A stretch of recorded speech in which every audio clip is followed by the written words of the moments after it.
Good morning, Miss Margie. Good morning. Good morning, everyone. So everyone jumps in here.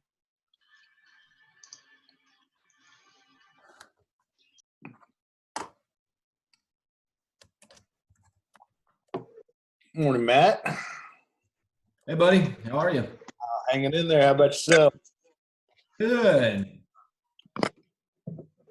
I'm looking forward to Andy's class today. Goal setting is one of my topics. Goal setting. I was gonna say it's one of my favorites. He does a great job with it.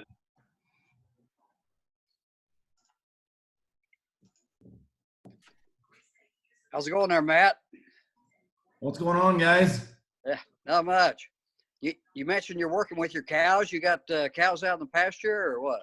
Yeah, we got I think right at 40 or 50 head right now. We sold a bunch of them off, and then we were planting a garden yesterday too. You know, just in case we run out of food. Who knows? Right. Oh, it's crazy. Have you seen the news with hundreds of thousands of people waiting in line for food? Yeah. Well, I got my own cows in my own garden. I don't need the grocery store. I was fixing to say we can just swing by Ford's place and pick up some beef. Hey, we got leaves if we need TP, you know. You know, that's why I taught myself how to can. My stepmom has a century. You were out of toilet paper? No, in case we run out of food. Oh. But I wanted to be self-sufficient. And like 3 years ago, I didn't have a job. I was at home. I was bored. And I was like, you know, I could learn how to preserve food and that could drop our food costs. And then that would make up for me not having a job. It helped. I can chili now. That's awesome. I'm going to hit my goal so I can still go to the store and buy it. Yeah, right? Hey, Matt, is there a way I can punch on here and get my picture? Well, I'm sorry. There was some noise coming through and it broke you up. Oh, is there something on my screen that I can push to get my picture? Or? Not that I need to, but. If you look up, there should be a spot somewhere where it says gallery view. Gallery view. No, it really doesn't. I mean, it's not a big deal, but. Yeah, it's in the top right corner. You can see, right now I can see about 25 people at a time. I mean, I'm just on my phone. The only top right says leave. I wasn't able to see it on my phone, but I can see it on my laptop. You're on your phone. Yeah, not on your phone. Not a big deal.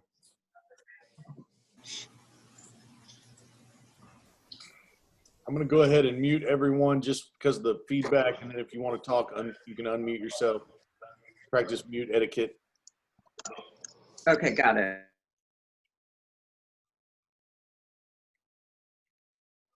All right, we got a big group coming in. We're going to let everybody, we know the first rule is the 9 o'clock meeting starts at about 9:03, so we're going to let everybody get connected to their audio, get hooked in, get started.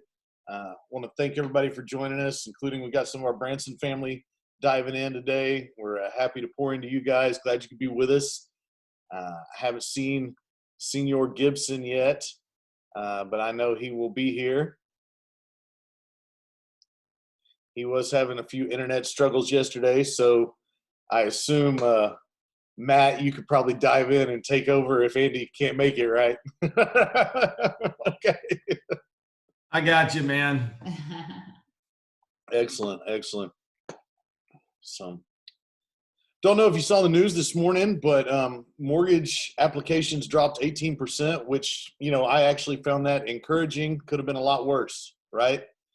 That's a great sign that 72% still did it, right? So we're seeing a little fall off in our business, but like we kind of been talking about on these calls, if business is down about 20%, you just need to do 20% more lead gen, right? So could have been a lot worse. I was actually kind of hopeful with that news, so that's good news. And there's Andy Gibson. Good morning, sir. Good morning. How are you doing?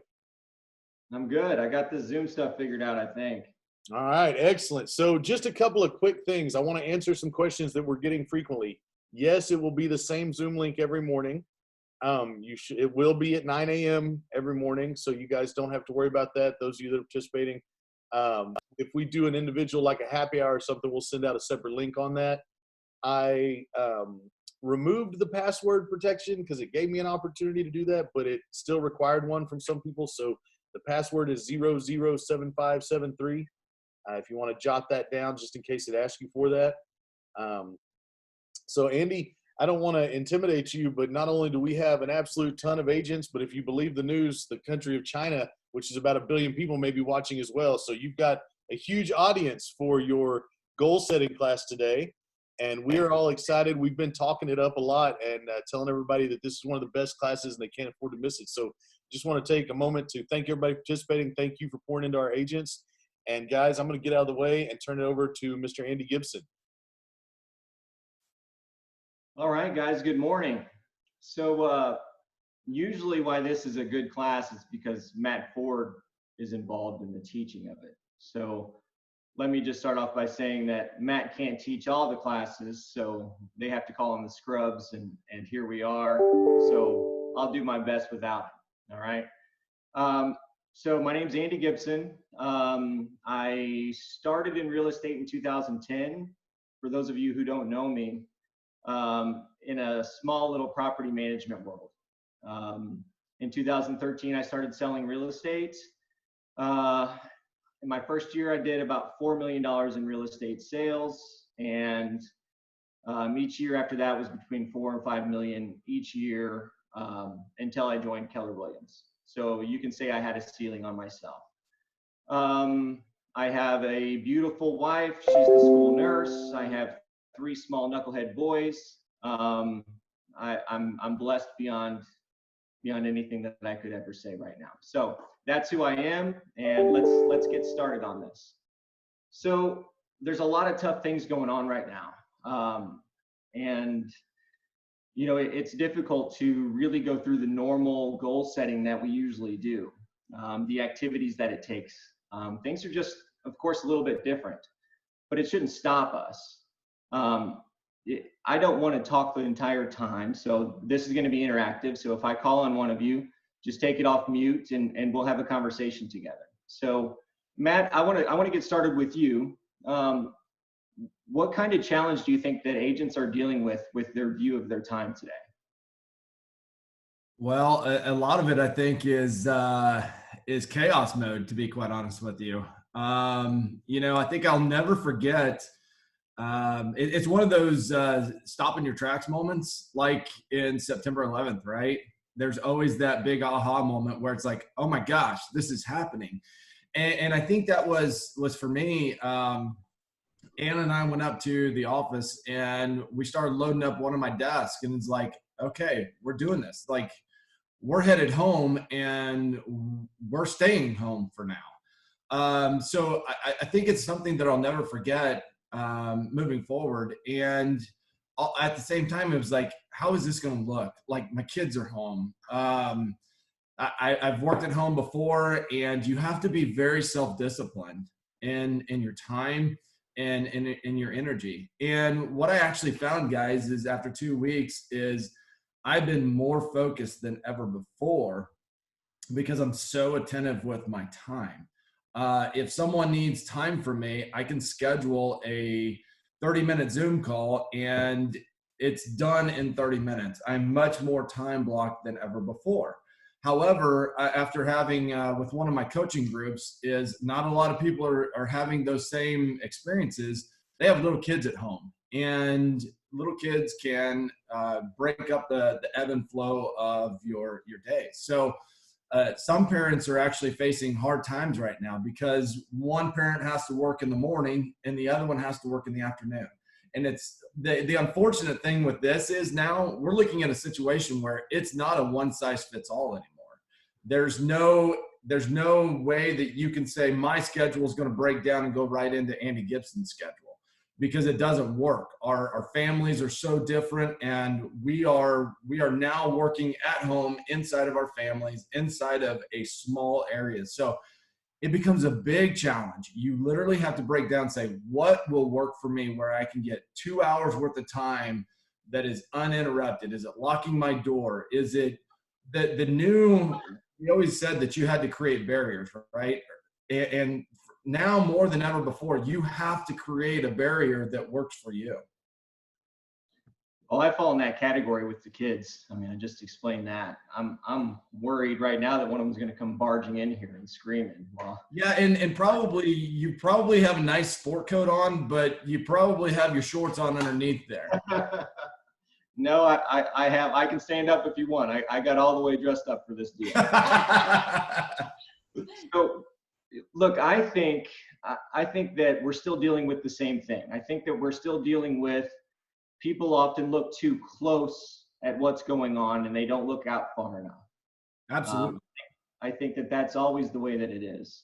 I think that agents especially, and even just the average person, they make decisions on short-term gain, right? So they don't look into the future. They don't look at the long term for the most part and chase that sustained growth.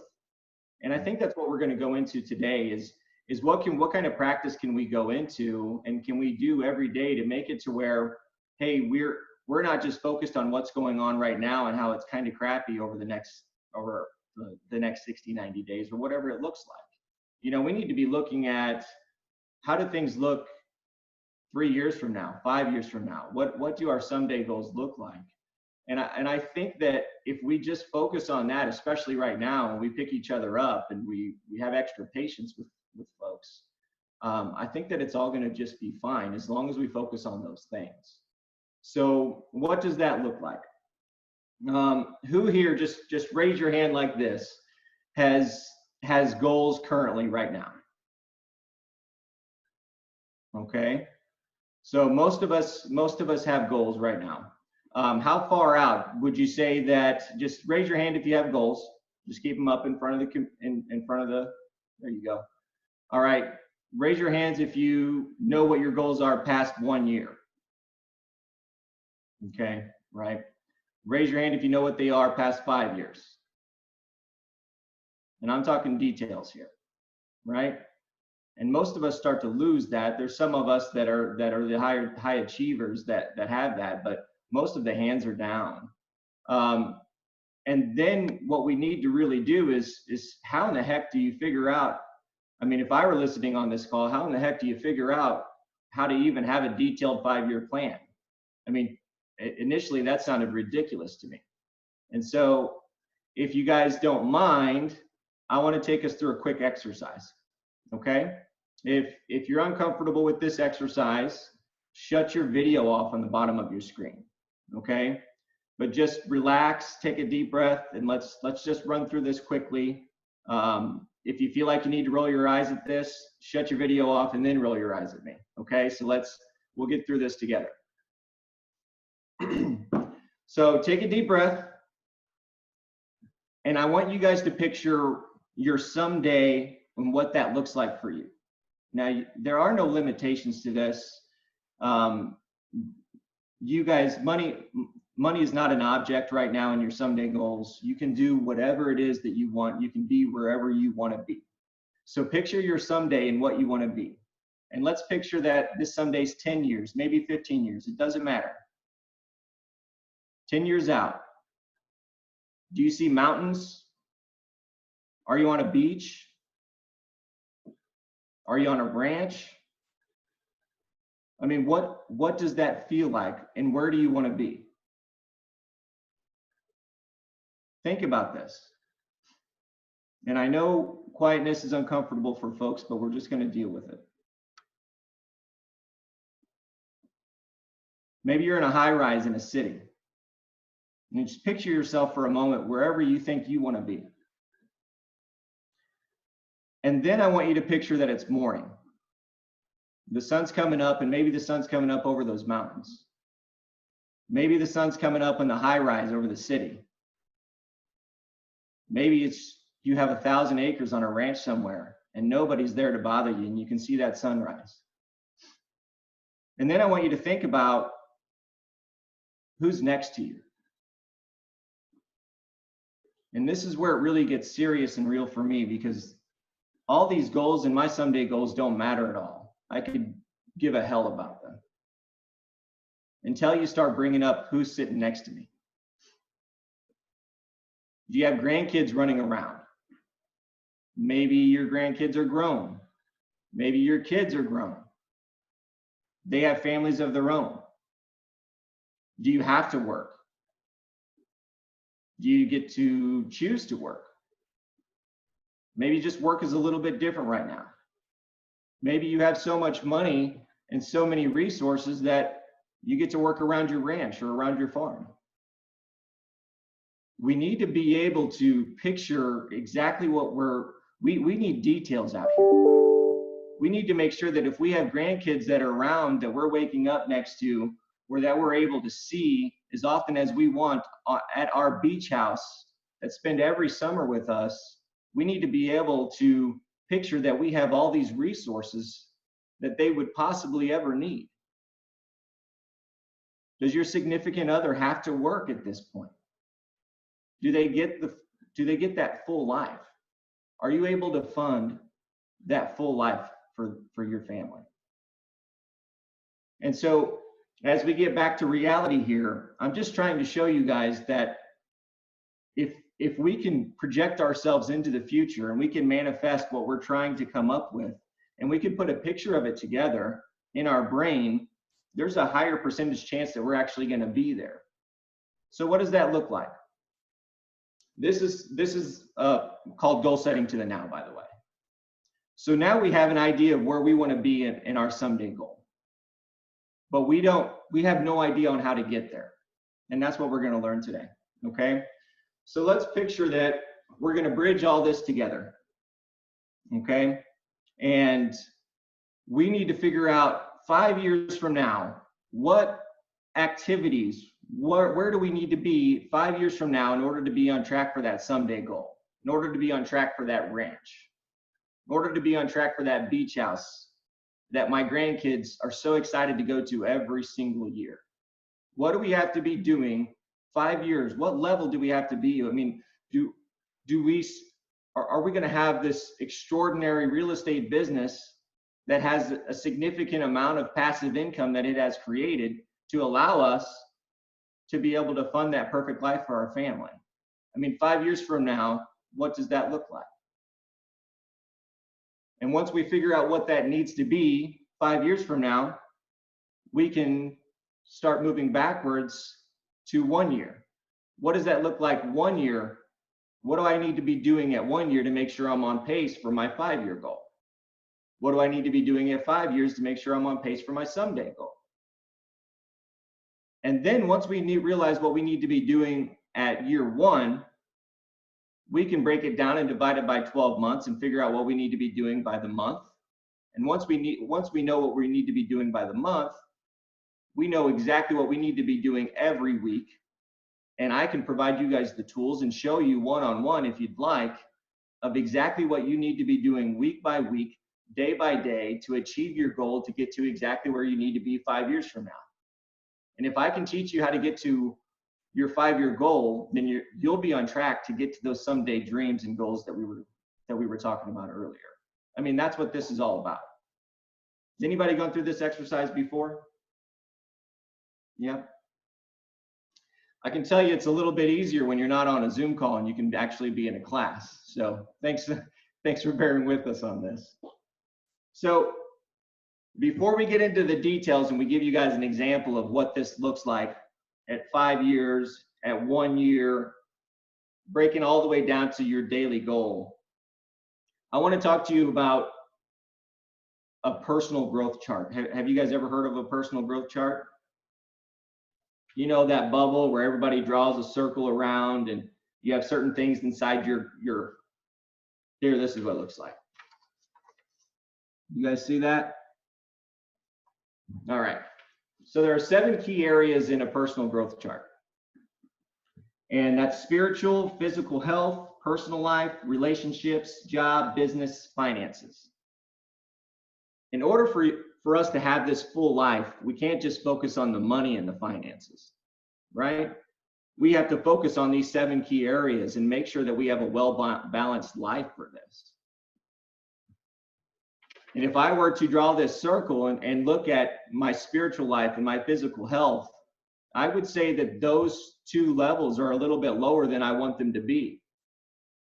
I would say that my finances and my business life, I might spend a little bit too much time on. Can anybody relate with that? Yeah? Martin, what about you? If you're looking at spiritual, physical health, personal life, relationships, job, business, and finances, where are you focused on? I mean, what looks really great on your personal growth chart? Probably my business life and my financials. My personal life, and this is not a woe is me tale, but as some of y'all know, I come up from Texas a few months ago, so not getting to see my family and haven't found a way to get back to see them very much. Pam obviously is here with me, and that's wonderful. So our relationship is great. I'm not taking very good care of myself. I'm not exercising, probably not eating right. I feel like primarily what I do is get up every morning and start doing real estate, go to the office, and I've been pretty laser focused. Some of that has been trying to learn how to do the role of TL and take care of my agents, and some of that has been obviously as the crisis has set in.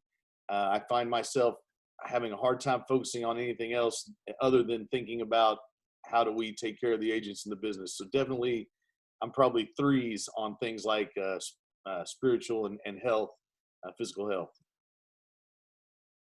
So I think that in some ways, this is a big blessing for me because I get so caught up with what's going on in my business and I get so competitive, and I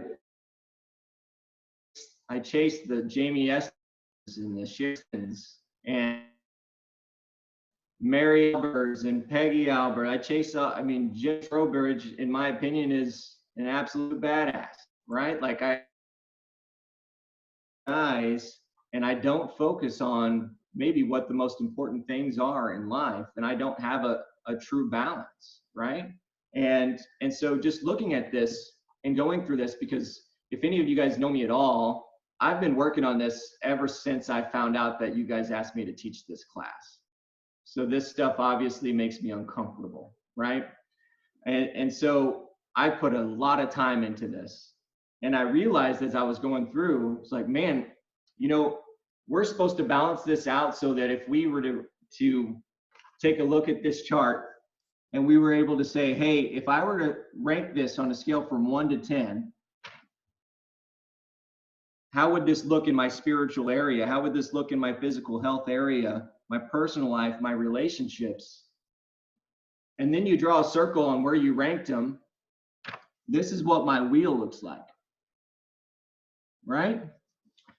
And Dave Ramsey says, if you have a wheel that's not round, it's inefficient, bad gas mileage, it's not going to last very long, and most of all, it's not safe. And so if I don't have a truly safe life, I don't have a truly full life, what are we doing and why are we working so hard on this? Can anybody relate with that?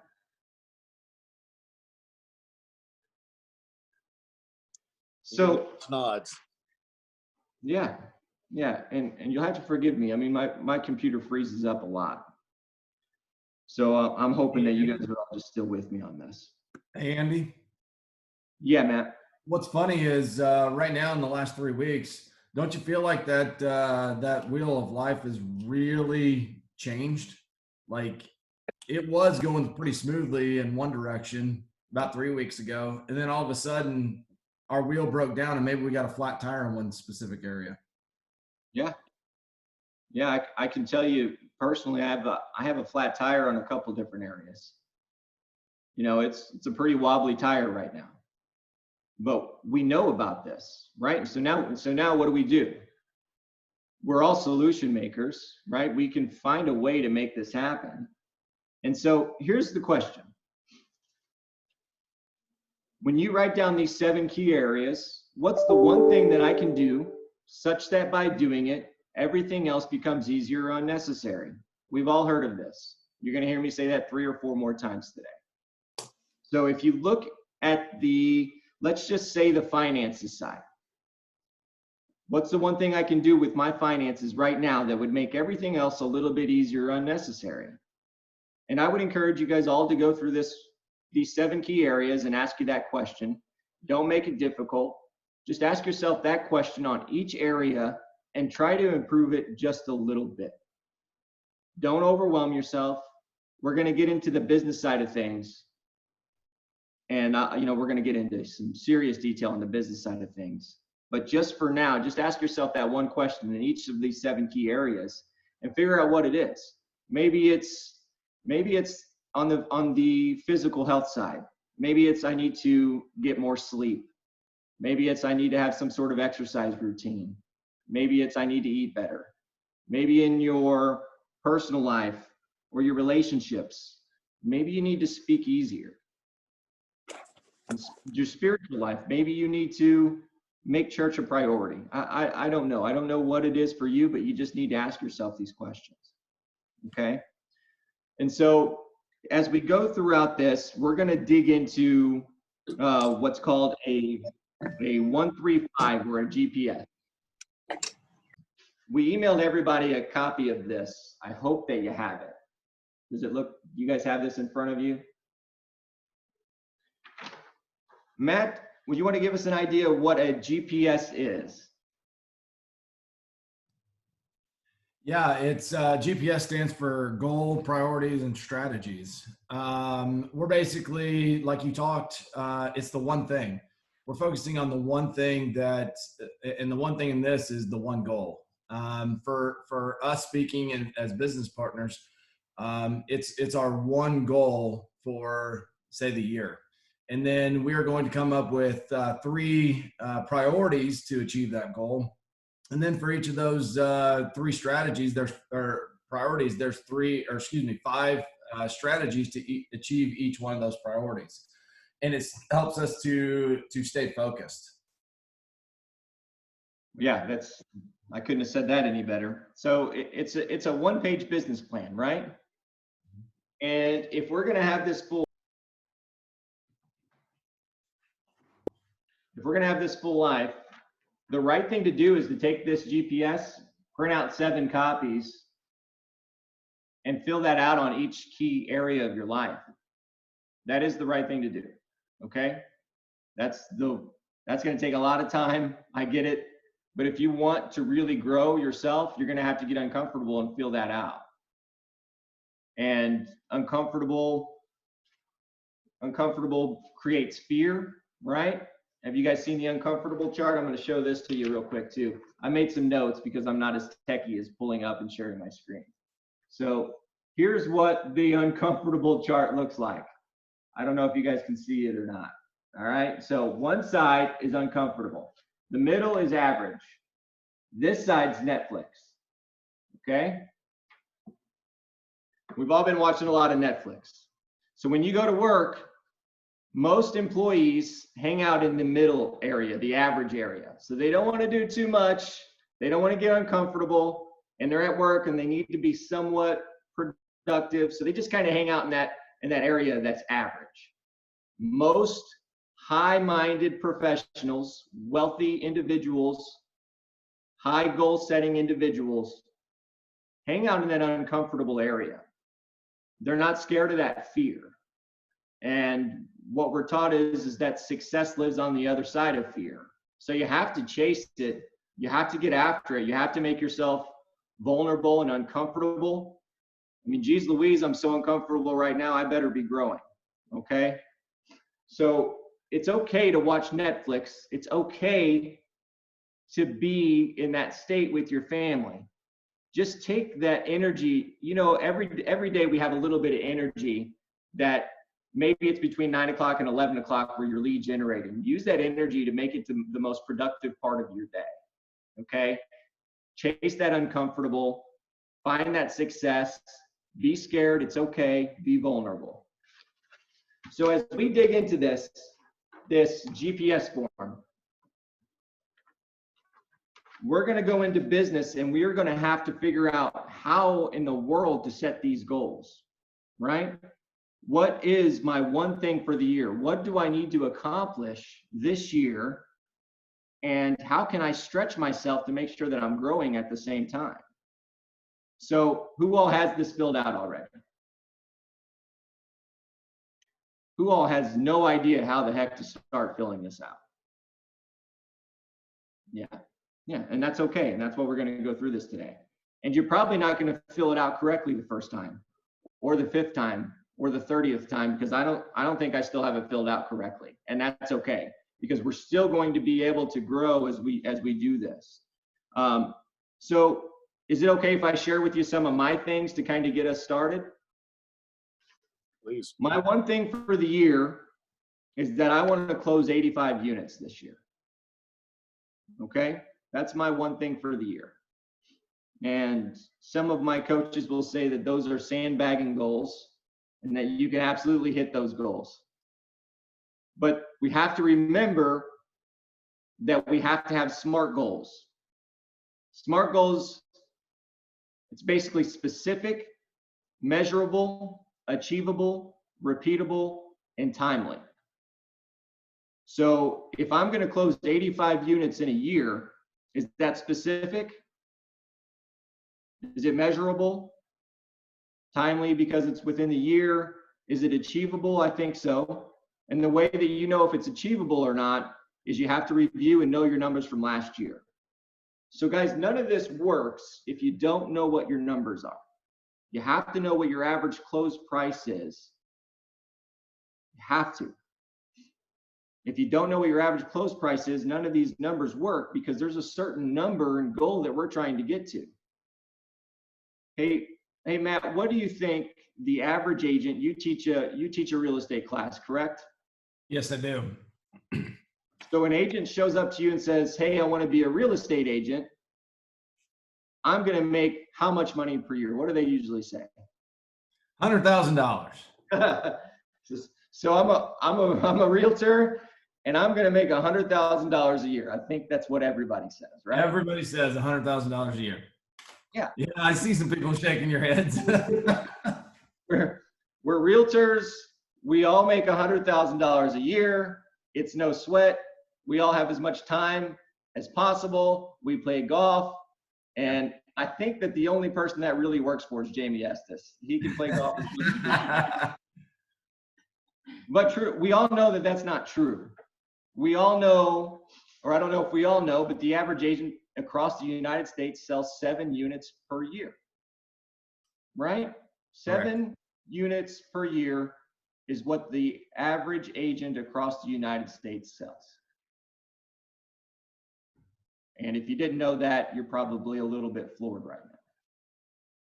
So how do they make any income off that? Let's just say that they have car payments. Let's say that they have expenses for, running this business. We all know it's not free. And so what is that they make? 20 grand a year? Maybe? How can people survive off of that? That's what the average agent makes, and we're not average. There's not a single person on here that's average. If that were the case, they wouldn't be trying to learn how to set goals correctly. All right, so what we need to do is figure out, and the way that I came up with 85 units is I tried to figure out how much money I needed to make 5 years from now to make sure that I was on pace for my someday goal. How much money, let's ask Sierra this question. Hey, Sierra, good morning. Hi, good morning. How much money do you want to make? And it's not always about money, so keep this in mind, but money is pretty easy for me to track down. It's pretty easy for me to set and scale down for us to show you guys how to set these goals the correct way. Let's say 10 years from now, how much money do you want to have sitting in your bank account? Well, I'm glad you asked me that question because I wrote down when you were talking that in 10 years, I will be netting $1 million. I love it. All right. So we know that Sierra wants to net $1 million at the 10-year mark. That's her someday goal. You guys with me on this so far? 5 years from now, in order for her to be on pace for her someday goal, her 10-year goal, how much money does she need to be making? $500,000, right? At the 3-year mark, in order for her to be on pace for her 5-year goal, she needs to be making $300,000. At her 1-year goal, in order for her to be on pace for her 3-year goal, she needs to be making $100,000 a year. So there we go. There's the agent. She's making $100,000 a year like everybody else wants to be, right?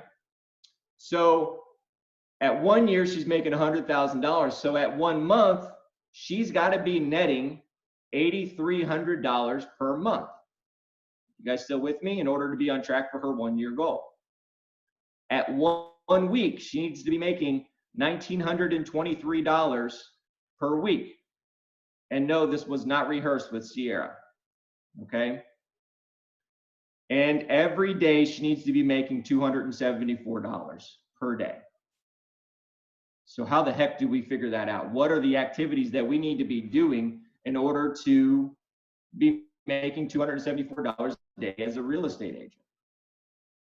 Well, that's gonna be in our priorities. So Sierra's one thing for the year is she needs to net $100,000. I disagree with that, and she probably would too, but that's what we're going to use for this conversation. So Sierra's one thing for the year on that very top line is it's going to say, Andy, I'm sorry. Can you just clarify for everybody, when you say net $100,000, you're talking about that's what they're going to bring home after they pay their expenses, cost of sales, things like that? That's correct. Because it doesn't matter how much money any of us make if we don't have any money to spend or take home, right? Why are we even worrying about that? We need to be focused on profit. We lead with revenue. Every single agent in our company should be leading with revenue. And that's the profit. We have to have profit. Anything else, I don't care if you're buying $2 million a month in leads, and if you're not making any money, then why are you spending your tires, right? Like if you're not lead generating the right way and you're spending too much money, I don't care if your numbers look great on paper. If you look at your bank account and you don't have the profit sitting there, then why in the heck are we even doing this? So yes, we're going to be going off of net today, Martin. Okay. So $100,000 net, that's after your expenses. That's after your car payments. That's after your fees. That's after the Keller Williams fee. That's after everybody's fee. I don't care. We're talking your personal Sierra Grind Incorporated net profit. Okay. So $100,000 she needs to be making. That's what we would write. If you want to make $100,000 this year, just for the sake of this activity, write it on there. My one thing for the year is to net $100,000. Great. That sounds fun and it sounds easy, right? Of course not. So now we got to come up with 3 priorities on how to get to $100,000 a year. And raise your hand if you're a real estate agent. All right. Hey, Mike Staten. Yes, Andrew. Good morning. Good morning, sir. What are the 5 things that a real estate agent should do in their top 20%? What are the 5 activities that we should all be doing? Well, if I remember correctly, I'm going to say lead generate, lead follow up, go on appointments, script and role play, and build the database. Negotiate contract, I forgot. Negotiate contracts, yeah. It's been a while since I've said that, Andy. Sorry to put you on the spot. It's all good. All right. So there are 5 things as real estate agents that we should all do, right? We should, did you guys get all those down? Lead generate, lead follow up, go on appointments, script and role play. Negotiate contracts. And negotiate contracts. So I would say that the 3 priorities better have something to do with those 5 things as real estate agents, wouldn't you? And I would say that if we're real estate agents and if you're on my team and your priority number one doesn't have something to do with lead generation, then you're not going to be on our team for very long. Right? And I would encourage you, every one of you, if you're real estate agents, and I'm not talking about admins, I'm talking about the actual sales agents, that your priority number one should have something to do with lead generation.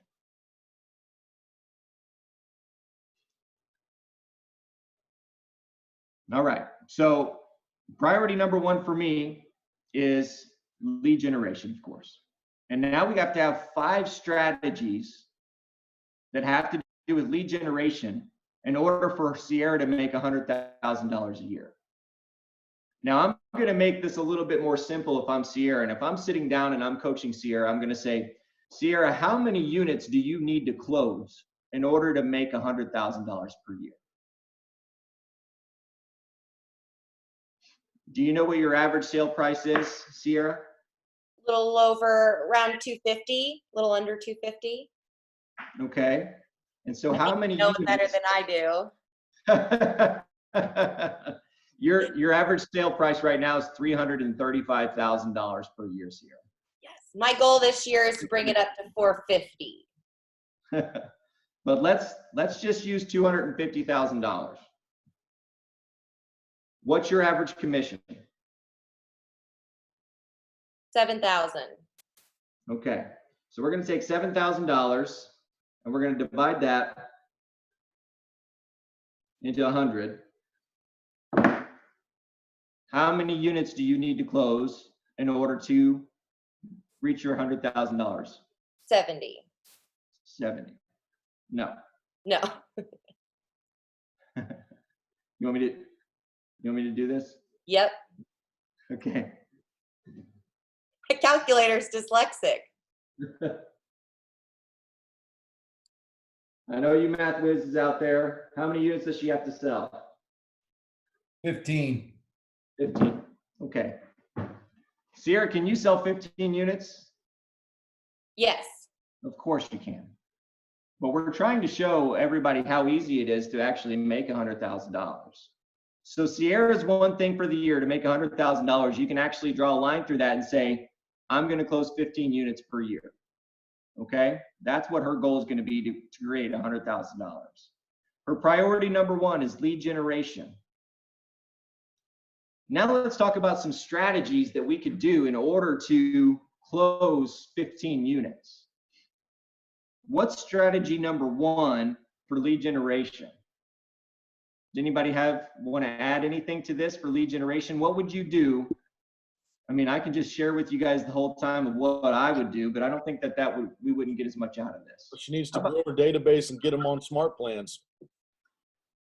Yeah, but how do we do that? Lead generation wise. How do we do that, Martin? Phone.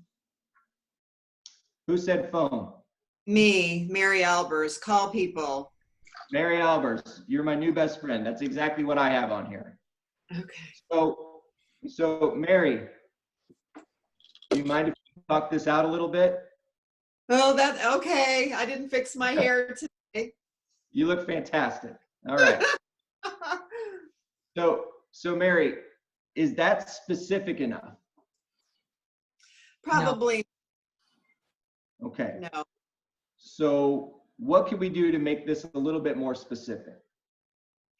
Well, I've been encouraging people to call their database to start with, call the people that are past clients to begin with, because those are warmer calls, right? We've got, Absolutely.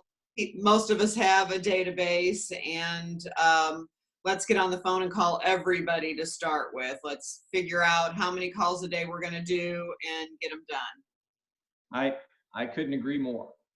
I could not agree more. I think that we need to be careful though, because right now, if we're talking about calling our database, for instance, we have about 2,500 people in our database.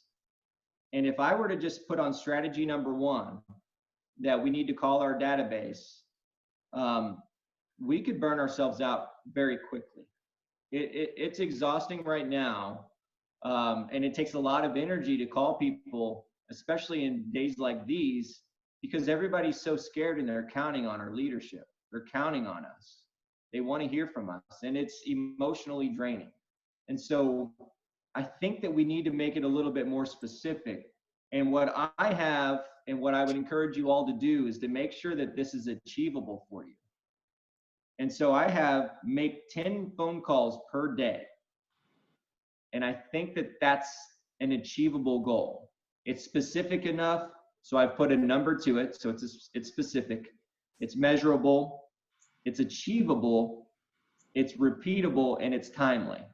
Okay, so that's a smart goal that we can make on here. So my number one strategy, and my number one, just so that we're very clear and transparent, we do this every single day, whether we're in a pandemic or not, right? And I would encourage everybody to do this. So it's make 10 phone calls per day. And right now our phone calls just look a little bit different, right? They have nothing to do with sales. It's just about how we can help people. So what we're doing is feeding our business for the future. 10 calls or 10 contacts, Andy? Well, that's what I was fixing to say. Alicia Connor jumped on the chat from Branson and asked that, and that's a good question. Yes, so what I do this a little bit differently. I call 10 people every morning that have no idea that I'm getting ready to call them. Okay? They have no idea. I don't care if it's for my team, we don't care if it's in our database. We don't care if they're 5 expired phone calls. We don't care if it's 5 FSBO phone calls. I don't care. But what if they don't answer the phone? That's what, if they don't answer the phone, then that doesn't count, right?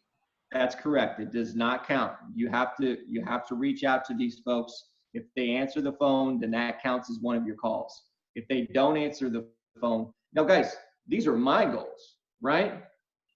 You're gonna have your own goals, and it's got to be something achievable and goals for you guys to be able to meet. Andy? Hi, guys. Mind if I? So I taught lead generation in Arizona for several years for big teams. And what I would teach, well, I taught them their systems and also how to use a dialer. But one thing that that we always talked about was, you know, how to qualify that person to begin with, a connect. When you're making these phone calls, if we're saying we need 10 connects, how do we qualify them to actually put them in the different categories? So if they're a cold call, we need to have their email, their phone number, obviously we called them, and a chance to do business with them in the next 3 months. So if you qualify all of your leads in a particular way, then you know how much business you're actually going to have coming up, and to decipher between follow-up and lead generation. Lead generation is actually bringing in new leads in the database. If they're already in your database, it's not lead generation, it is follow-up. If you're calling them for a referral and you get a referral out of it, then that's when that person becomes, you know, in the pot of lead generation. Thank you, Kendra. For those of you who don't know Kendra, she's out of Branson and she's completely freaking awesome. I love you, Kendra. So, all right, strategy number 1, make 10 phone calls per day. You guys can say make 10 contacts per day. You guys can say call 10 strangers a day. I don't care, but it needs to be specific, measurable, achievable, repeatable, and timely, okay? If you set your goal too high here, you do this for 2 or 3 days and you hate your life and it's so emotionally draining, you won't do it anymore. You're just setting yourself up for failure. But it needs to be stretched out enough that you can grow your business and keep moving. If you do this one thing for the next 90 days, priority number 1 or strategy number 1 on this lead generation priority, you will be so busy 90 days from now that you won't be able to keep up with yourself. And if I'm wrong on that, I'll retire from real estate. Like I'm dead serious about this. If this is the only thing that you guys do, you're going to be successful. This is basically all I do. Okay. Number 2, priority number 1 is lead generation. Strategy number 1 is make 10 calls per day or 10 contacts per day. What's some lead generation strategies Let's talk to somebody else that hasn't spoke yet. Hey, Jordan Salisbury. Good morning. Good morning. What's maybe a strategy for lead generation that we could use for strategy number 2? Something that you would think is very important. I'm looking at my personal GPS, and one of the things on there that we do is I write at least 20 handwritten notes to people a month. Oh my goodness. All right. So strategy number 2, I can tell you that this would not be on Andy Gibson's GPS because there's just no way I'd get it done. Like there's just no way. I'm not as good as Jordan. But that's still so powerful. Could you imagine getting a handwritten note that many times or sending that out? I mean, she's Louise. So strategy number 2, mail out 20 thank you notes per month. Is that specific? It's measurable. That's a smart goal. That is a very smart goal. Anybody else want to jump in on some lead generation ideas? Jordan, do you limit that to thank you notes, or is it just notes in general? Notes in general. And this doesn't count like my closings. They all get handwritten notes, as well as my FSBO campaigns get handwritten notes. So this is just, I'm thinking about you. We use a service. I mentioned it on one of my other classes I taught, amcards.com, as well as we do handwritten notes. So we do a combination. So like, for instance, if I see someone that, a past client or just anybody that has an achievement on Facebook, because where does everybody post the things they're proud of, right? That happened, the good stuff. So I'll save that picture and I'll make that the front of the card, and then I'll write them a note, and then it mails it out for me automatically. So it's a combination of the two. So Andy, don't beat yourself up. I cheat a little bit. I'm leveraged in that area. I won't say I've cheated. I'm leveraged in that area, right? So it's a combination. And we do a minimum of 20 a month, and it's very impactful. And it's a fun, positive way. Cold calling can be tough, sending out those cards, and then they reach out to you and say, "Oh my gosh, you were so thoughtful. I can't believe this. I love it." It's a really kind of it brings you back up from making some cold calls sometimes. Do you find that the people that you send those to usually call you back within a few days of receiving it? Oh yeah. Yep, call, text, whatever it is, and they're just so grateful, and just love that it's a very thoughtful way of lead generating, and of course when they think of realtors, who are they going to call? The person that sent them the card with the picture on it. So yep, it works out really well for us. That's awesome. I love it. I just realized that this time is cruising on us. So I'm going to start bumping through these a little bit because there's a few points that I really want to get across.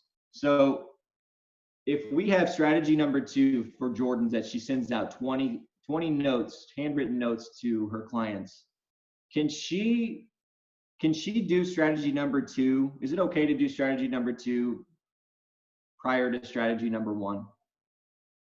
Raise your hand if you think it is okay. And I would absolutely disagree with you. And if you raised your hand. If you don't do strategy number 1 first, then it's not your biggest priority. It's not the most important thing for your day or for your morning. If you don't do strategy number 1 first, you haven't earned the right to move on to strategy number 2. If you don't do strategy number 2 before you do strategy number 3, you haven't earned the right to move on. In my life, if I haven't made these 10 calls, I haven't earned the right to even think about leaving my office or my chair. I haven't earned the right to even use the restroom. I know how silly that sounds, but as soon as we leave, as soon as we move from the spot that we're in, we're going to get distracted. If you make those 10 calls in my world, you've earned the right to go do whatever the heck you want. You've earned the right to move to strategy number 2, or maybe some of those more fun strategies. Raise your hand if you make 10 phone calls a day. Right? Every single day without missing a beat. There's no way I do that. And then we have to ask ourselves, what story are we telling ourselves to make us feel like it's okay to not be doing these activities? Is it fair to your significant other? Is it fair to your kids or your grandkids? When you're sitting here and you're supposed to be feeding your business and you tell yourself some sort of story to make you feel like it's okay. It's just not cool. And we all do it. I do it. We're not perfect. But think about that. Why are we doing this? What is our big why and where are we trying to go? Why are we spending so much time on this? I mean, think about the distractions that we deal with. Should we be opening up our emails and digging in our emails just to make us feel like we're getting something done? I mean, think about that morning you show up at the office. You show up at the office, you have 200 emails. If you're Sherry Stevens, you probably have 400 voicemails. And what step-by-step process how does she even start her day? If she has a GPS, she knows exactly what she needs to be doing every single day on every single hour if she's doing this correctly. And once she does strategy number 1, and she's earned the right to move on to strategy number 2 and then complete strategy number 2, just maybe she's earned the right to check that email. Maybe she has. And if she does something in front of strategy number 1, then it's truly not the most important thing. If strategy number 1 is the most important thing to do for your day, why in the hell would we do anything else? Think about it. I interject on that just a little bit. When I joined Keller, I was always busy, had a lot going on. And the one thing that Mark coached me on was you come in every day to work and you are reactive. You are not proactive. And what you're talking about doing and following these steps is being proactive and purposeful. And instead, I had good intentions. I would write down the 5 things I was going to do that day. And at 5 o'clock, I'd done none of them.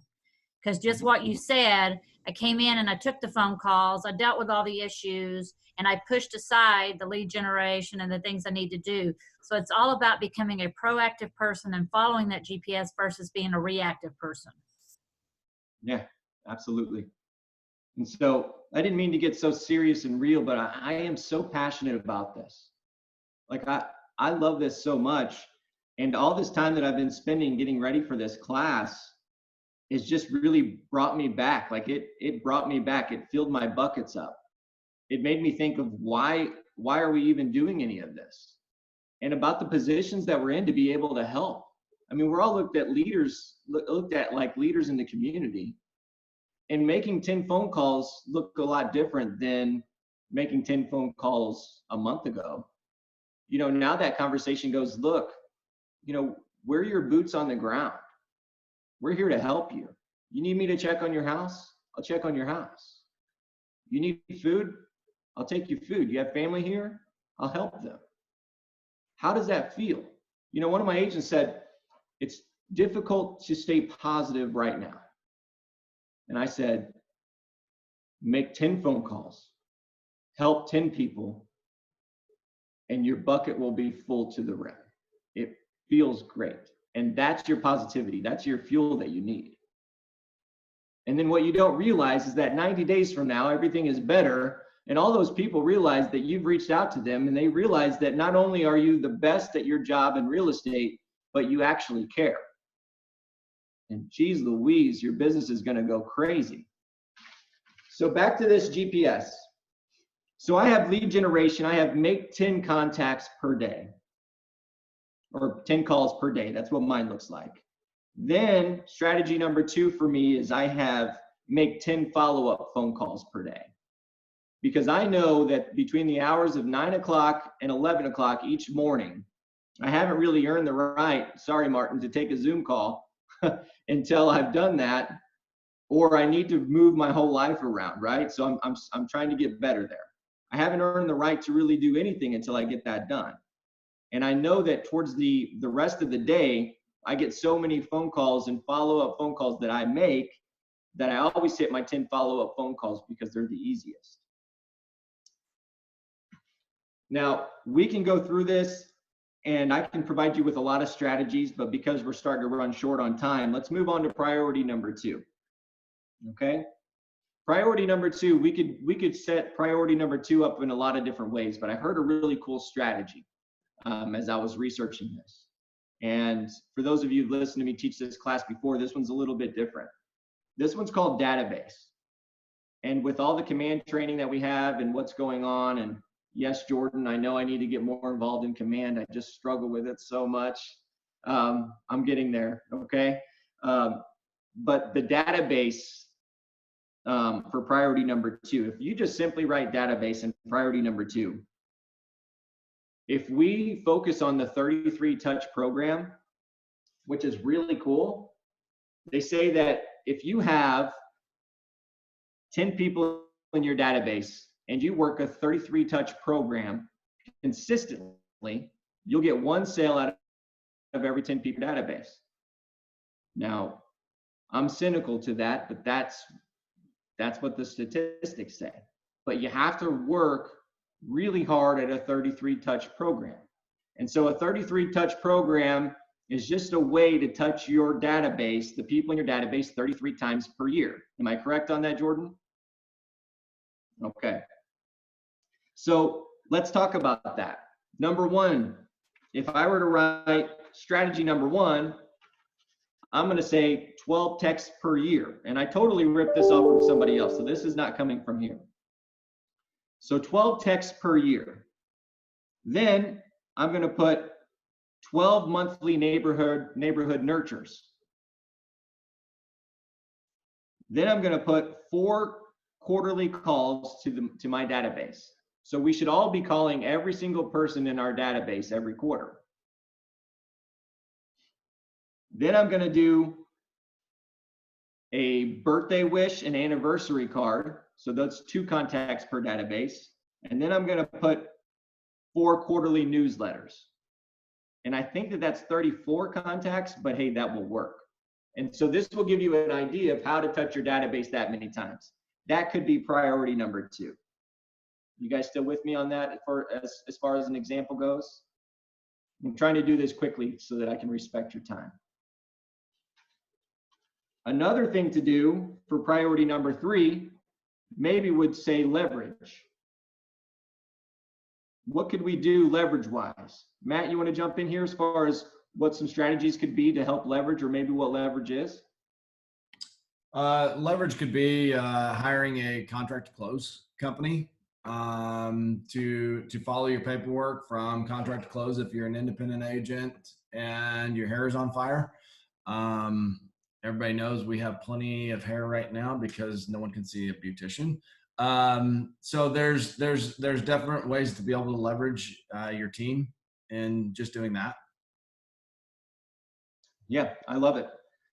So if we put leverage here and we try to figure out how we can do it, maybe it's hiring a full-time administrative assistant. Maybe it's part-time administrative assistant. Maybe it's time that maybe you're at the point in your business where you have too many leads coming in and you need a buyer's agent that matches your professionalism. Maybe there's a lot of leverage ideas that you can use. But if you fill this out all the way and you look at priority number 1, priority number 2, and priority number 3, there's no way you should even consider priority number 2 until you've completely mastered priority number 1, which is why I brushed through those so quickly, because I've been doing this for 3 years and this is like my main focus, and I still haven't mastered priority number 1. I haven't done it consistently every single day without missing a beat. I'm getting better at it, but I've not hit it every single day. And until I master that, I don't move on to anything else, because it's what I preach, it's what I'm taught. And none of this came from just my brain. This is all things that I've been taught. Once you are able to get a handle on this GPS, then we can go into something that's called CGI in our 4 conversations. And we may need to schedule a whole other class on this. So I'm going to briefly, Martin, okay, out of respect for our time, I'm going to briefly touch base on these 4 conversations because I think that it's quite powerful. This is hung up in my office. I see it every single day. This to me is the most important thing that has really changed my life. I told you guys at the beginning that I was at a ceiling. I would do $4 or $5 million every single year. I learned this CGI. I learned these 4 things. We call them 4 conversations. And then all of a sudden, I went from those numbers to 12 million, and then to 16 million. And then my life is just crazy now. I have no idea how I'm here. And I got to tell you that CGI, these 4 conversations, I truly believe are the one key reason of why I'm able to break through that ceiling. For me, this is how this is. So the first box, if you were to just draw 4 boxes on a sheet of paper in front of you, the first box is called listing appointments. This is your most important box. The second box, there you go, Matt, thank you. The second box, listings taken. Third box, closings. The fourth box, profit.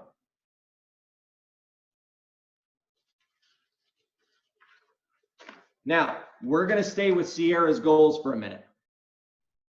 And Sierra's goals, she needs to profit every month. You see where it says on the bottom, this month's goal. So she needs to profit $8,300 underneath the profit box, on the very bottom box. Right here, not in listing appointments, the profit box. $8,300 right there. Okay. So you would write in $8,300 right there. And I've already done the math on this, and I'm actually pretty good at it. So I can tell you how many closings that she's going to need. She's going to need 3 closings every month in order to hit her $100,000. I hope you guys are writing this down because this is so important. And we can also email you these sheets. Then in listings taken, she needs to take 2 listings every single month. And for appointments, she needs to go on 4 appointments every single month. Hey, Mary, if I were to ask you if you could go on 1 appointment per week, and if I said, Mary, if you go on 1 appointment per week, I guarantee you can make $100,000 per year, what would you say? You'd probably make more. I agree. Right? I mean, there's not a single agent in here that thinks, there better not be, that they can't go on an appointment every week. Right? What story are we telling ourselves to make us feel like it's okay to not do this? If you go on 1 appointment every week and you have a conversion rating of 75%, these are numbers that I've already entered in. This is expenses. We're talking profit. You only have to go on 1 appointment per week if you have a $175,000 average close price. Okay?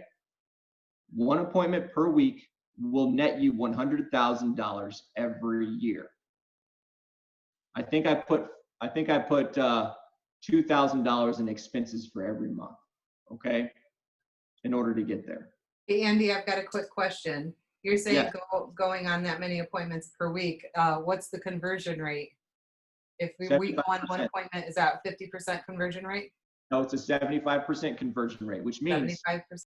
yes. So if you go on 4 appointments, you're going to get 3 contracts, 3 listings, 3 buyers agencies, whatever you want to call them. Okay. Now with this, keep in mind, we're talking about listings. So we're talking about rainmakers. We're not really talking about buyers agents for right now, but I can show you that too. So for listing appointments, we're going to have 4. And that's the only thing that you have to worry about in your entire day.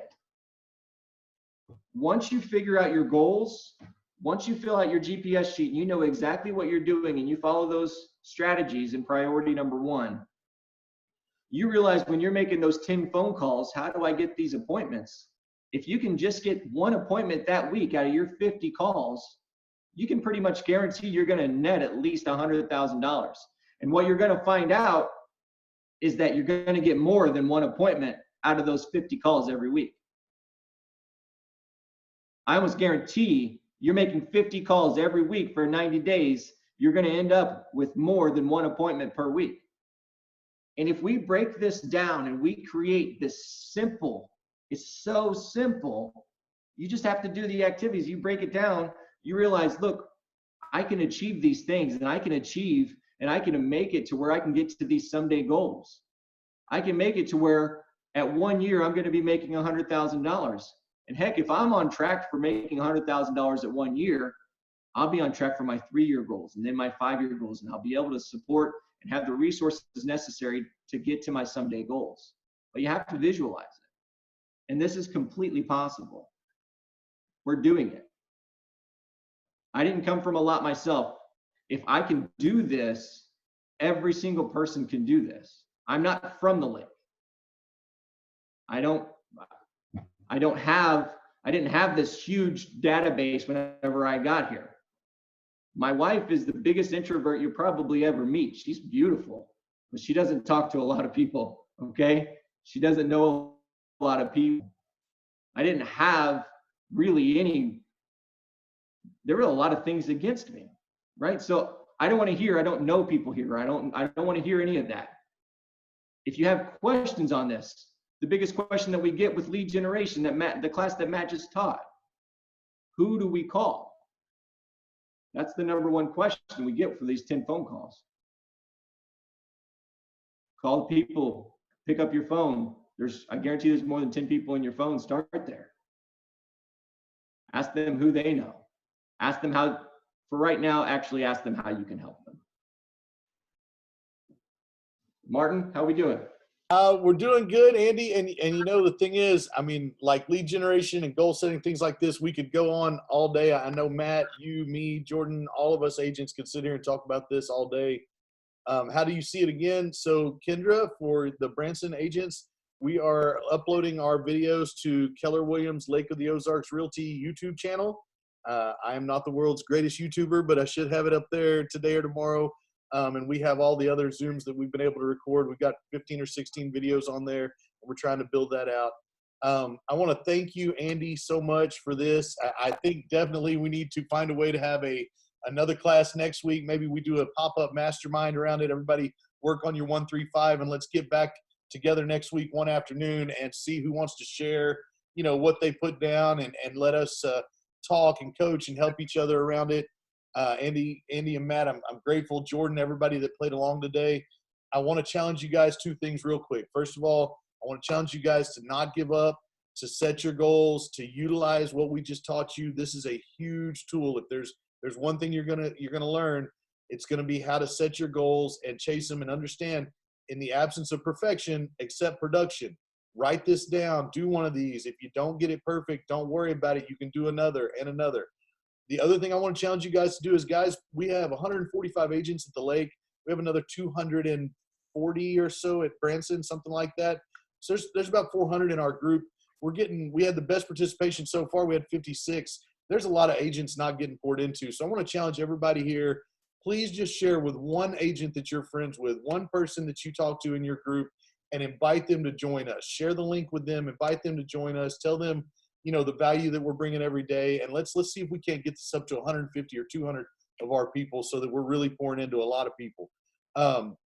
As always, everyone stay safe. Pray for each other and the country. We will get through this, and we will see you tomorrow. Same bat time, same bat station. Y'all go out there and lead generate. Have a great day.